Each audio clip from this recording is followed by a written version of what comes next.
ભારતીય સંસ્કૃતિના સંગીતને ઉજાગર કરી પ્રોત્સાહન આપવા કચ્છ યુનિવર્સિટી ખાતે પંડિત વિનાયક નાનાલાલ વોરા સંગીત પીઠ સુગમ સંગીત હળવું કંઠ સંગીત સ્પર્ધાનું આયોજન કરવામાં આવ્યું હતું. યુનિવર્સિટીના વાઇસ ચાન્સેલર, રજિસ્ટ્રાર, રાજ્યના પૂર્વ નાણામંત્રી, મુક્ત જીવન મહિલા કોલેજના ટ્રસ્ટી સહિતના મહાનુભાવો દ્વારા દીપ પ્રાગટ્ય કરાયું હતું. સુગમ સંગીત હળવું કંઠ સંગીત સ્પર્ધામાં વિવિધ કોલેજના પ્રતિભાશાળી વિદ્યાર્થીઓએ ભાગ લીધો હતો અને પોતાની પ્રતિભા ઝળકાવી હતી. કાર્યક્રમ દરમિયાન વિવિધ રચનાઓ પ્રસ્તુત કરાઈ હતી. ગાયન અને સંગીત ક્ષેત્રના અનેક ચાહકોએ ઉપસ્થિત રહીને દરેકની રજૂઆતોને વધાવી પ્રોત્સાહન આપ્યું હતું. તમામ વિજેતાઓને પુરસ્કૃત કરાયા હતા. કાર્યક્રમનું આયોજન પ્રોફેસર કાશ્મીરાબેન મહેતાના માર્ગદર્શનમાં તેમની ટીમે સંભાળ્યું હતું.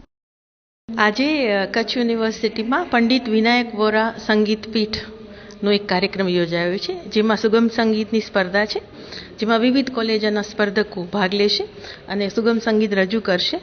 એનામાંથી 3 ઇનામો જાહેર કરીશું અને એની સાથે આજે 2 કલાકારો શ્રેયસ પઢારિયા અને રાજેશ પઢારિયા બંને પિતા પુત્રની જુગલબંધી રજૂ થશે.